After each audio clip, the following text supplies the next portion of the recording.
openings, and it fell more than expected in July. It's another sign of weakness in the labor market. Tomorrow we're going to get the private payrolls. Later in the week we'll get the jobs report. As I warned you back when we had Powell's speech at Jackson Hole, I told you we got that weak jobs report last month. If it comes in strong this month, or if the revisions down from the previous month end up getting revised back up, then it will become less likely that the Fed will cut. And if we see the inflation data tick back up with the CPI on September 11th next week, next Thursday, then again, it becomes less likely that the Fed will cut. Does the market begin to sell off on this? Again, what reason would there be for the Fed to cut if we already saw the GDP number improved and revised upward? If the weakness in the labor market ends up being revised upward or coming in strong for this month, then there's no reason for the Fed to cut yet, especially with inflation on the rise. And if we see the inflation reports come up, tick up, then why should the Fed cut? That's the position that the Powell's maintained. We're in a good place, and that we just remain positive. I told you before Powell's speech that I thought the Fed would remain on the sidelines. I don't think they're going to end up cutting until panic, which I think will probably be by January. I think we're going to see a peak in the market either November or December, and the Fed is usually late to these things, so I think the Fed will end up panicking. See a peak in the market by November, the Fed will likely panic in December or January. If we see a peak in the market by December, the Fed will likely begin to panic in December. Once we see a top, the stock market will begin to crash. The NASDAQ will crash by 40+%, kick off the bear market. Bitcoin will drop by over 50% to kick off the bear market. We'll see the Fed panic. Now, maybe, I've warned about this, maybe even we get the labor data improving and we see inflation tick up and Powell still ends up caving to Trump, who's been putting a lot of pressure on him to cut rates. Now, the Fed chair is not the only one that votes, but he has a huge influence over the committee. Had recently had dissent in the ranks. All I'm telling you is even if we see the labor data improve, the market starts selling up because, we're not going to get a rate cut. We see the inflation data tick up and it sells off more because, we're not going to get a rate cut. I'm telling you, Powell could still end up cutting if he caves to a one and done. That's all I'm saying. I didn't think historically the Fed usually doesn't start aggressively, doesn't cut until they begin to panic. Too busy running around telling us how we're going to have a soft landing and telling us about that fairy tale. Their policies lead to negative outcomes, not soft landings. By the way, the soft landing is a myth. The Kool-Aid drinkers showing you it doesn't exist. It's a bunch of fake nonsense. Nevertheless, I digress. We're going to get the jobs report. It's supposed to come in at 75,000. Tomorrow we'll get the private payrolls. That's supposed to be 75,000, was 104,000. The jobs report on Friday is supposed to be, on the short trading week, 75,000. It was 73,000. If it comes in weak, then the markets will think, the Fed's going to go ahead and cut. But if it comes in strong, and I've warned about this, investors and traders are overly optimistic. The Fed's going to now go forward with the cut. And what if this stuff's revised upward? The previous downward revisions are revised upward. What if this number comes in strong? Does that remove the possibility with the Fed Fund futures? Does that reduce the possibilities of a rate cut? I think so, and I think the markets would sell off on that. I'm just telling you, we still may get one anyways if Powell caves and get one and done, and then they'll move back to the wait and see mode. I think that we're really going to get jumbo cuts are really, the big start of the rate cutting campaign until the Fed panics. Powell's been worried that Trump's tariffs would cause inflation, knocking his knees together, scared to death and terrified. But now he's turning his focus towards weak economy. If we have a weak economy and rising inflation, that's stagflation. You're watching. If this report comes in weak, then the markets will believe we're going to get the cut out of the Fed. If it comes in strong, they're going to think that we're not going to get a cut, or less likely going to get a cut out of the Fed, and the probability of a rate cut will sharply decline. Currently, at the moment, odds of a September cut are 95.6%. We see a strong jobs report this number is going to go much, much lower. And if we see the CPI data turn back up next Thursday, then it will likely up even lower. But as I've said, we still may end up seeing Powell cave. We'll see what happens.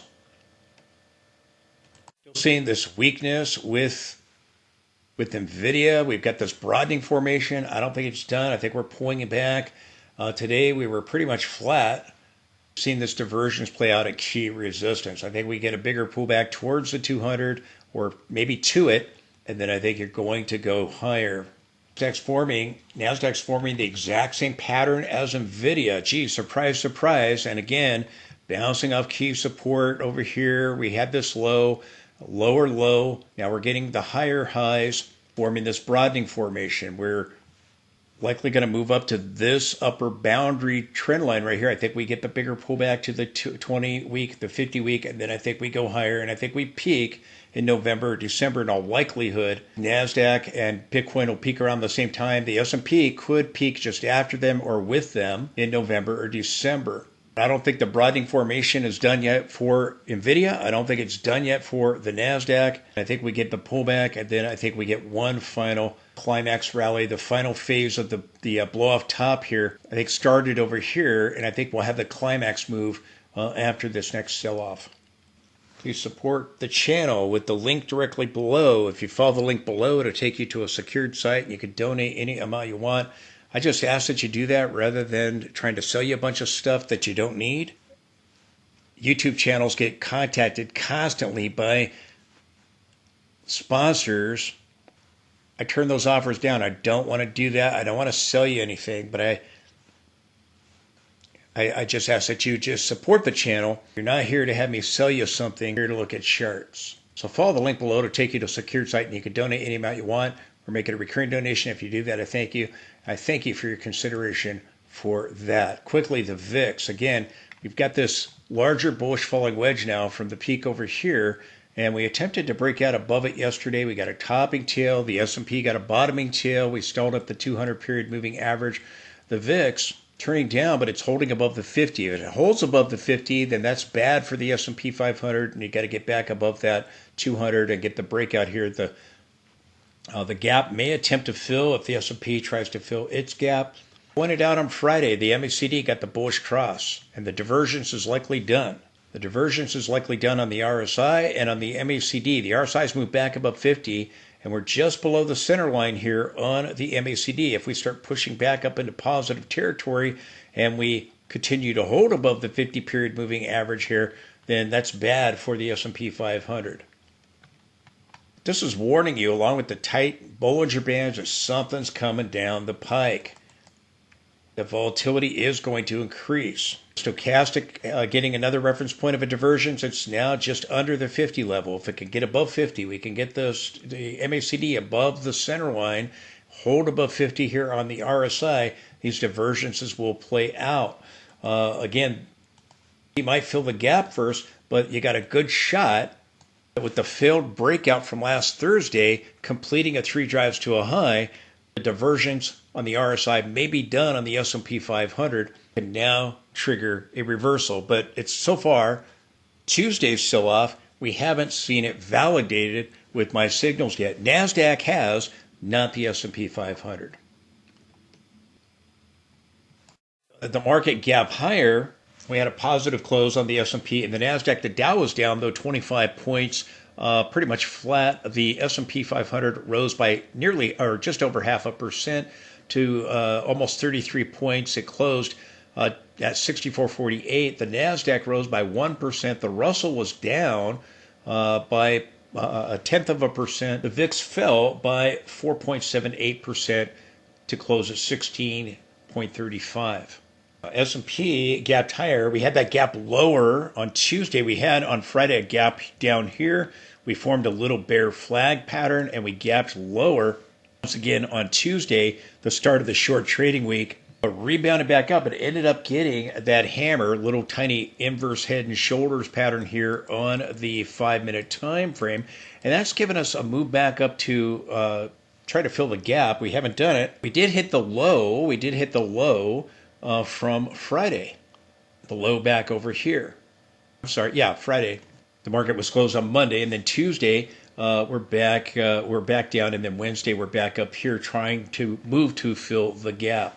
Form a divergence right here on the MACD and on the RSI here in the 5-minute time frame and on the 15-minute chart as well, or you can get a divergence right here in the most recent price action, or maybe both. You don't exceed this peak over here. We did have a little divergence right here today that gave us the pullback. You got the 50 above the 200, you pull back to the 200 after getting above it, and then you bounce towards the last part of the trading session during that last hour.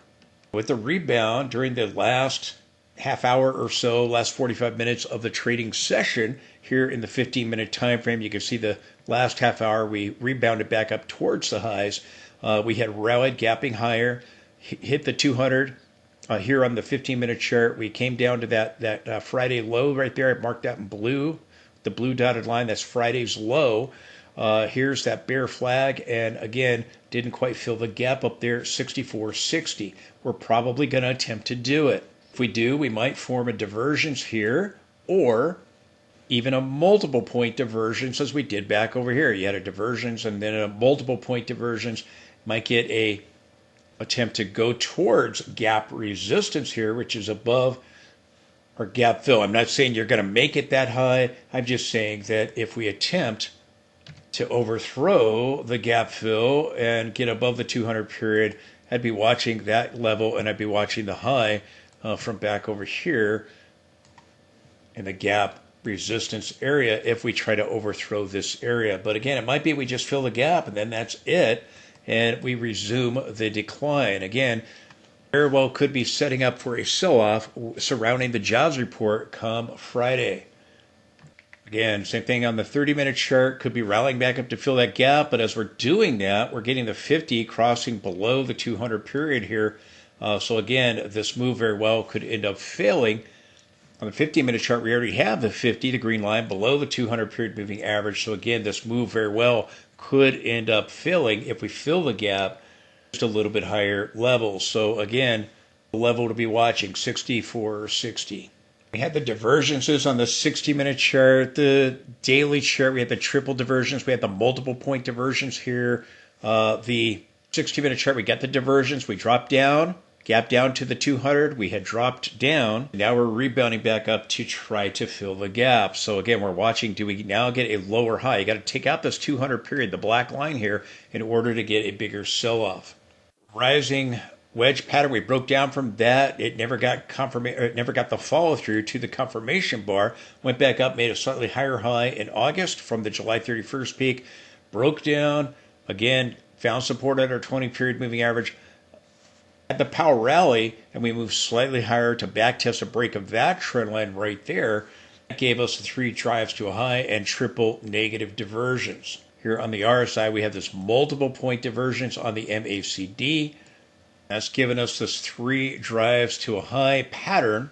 The bar today is a possible hanging man type of a candlestick. We got a bullish hammer down here at Q support. We're at the 10 period moving average.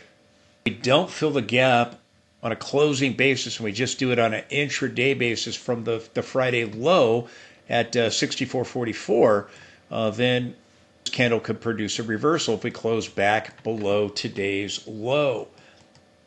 Still may fill the gap, form a divergence on the intraday charts on a closing basis, but just something to be aware of. The 10 period moving average is right here. Again, the gap fill is right here. And if we end up filling the gap or not being able to fill the gap, we drop back below the 10 period moving average. You can see the 10 cross below the 20 very quickly. We already have that with the NASDAQ. We already have it with NVIDIA. We already have it with Bitcoin. NASDAQ moved to made a lower high. The price of the S&P here, it moved to a higher high, and they diverged. Often happens at tops and bottoms. Bring up my other chart here. Again, you can see the 3 drives to a high. You can see the triple divergence. But as what I want to show you again and point out is we had this break to a new high for one day, one session last Thursday. We moved above the August 15th peak there on a closing basis for one day. There was no confirmation to that breakout. There was no follow through. We got a reversal bar on Friday. We confirmed below that low for a head fake, a failed breakout, a head fake above this previous peak. And then we got the confirmation and follow through. Confirmation, follow through bar, but it was a hammer, a gap lower. Now we're moving back to fill the gap. So if we stall here immediately with this candlestick we got today at the 10-period moving average, then you've just done it on a intraday basis, filling the gap from Friday's low at 64.44. If we go higher, you have 64.60, which is on a closing basis, and then we'll be watching. Do we come back and take out this low and move towards the 50-period moving average? So again, this triple divergence is likely to lead to a reversal, meaning that rather than just a smaller pullback like we've seen so far, it will likely lead to a bigger one.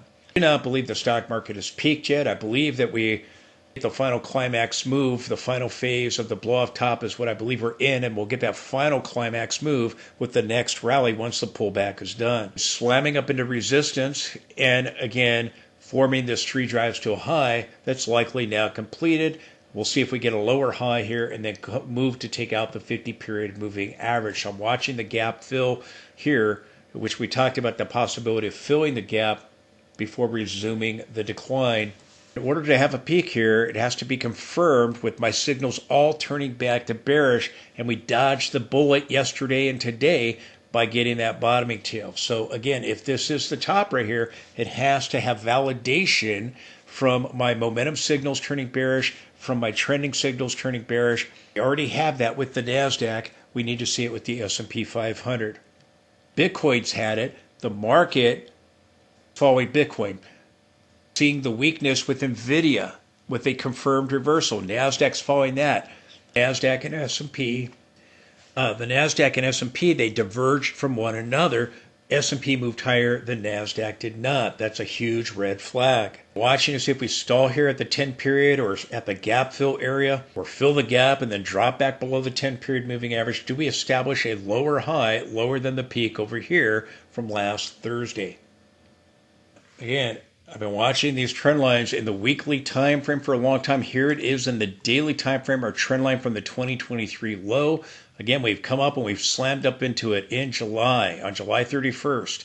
We slammed into it on August 15th, and then we fell shy of it here with a head fake above the August 15th high. In order for this trend line to act as resistance, we have to get a break of this one. We did, but you've got to get a confirmation and a follow through. We're not getting that. We're likely attempting to fill the gap here.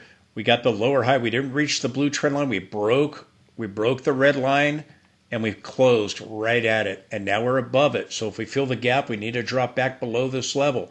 And then we need to close below this low right here. You need confirmation and a follow through. If we've broken this trend line, then we need to see validation. We need to see all my signals, my momentum signals, my trend signals, all need to turn bearish. We have that for the NASDAQ. We don't have that for the S&P 500.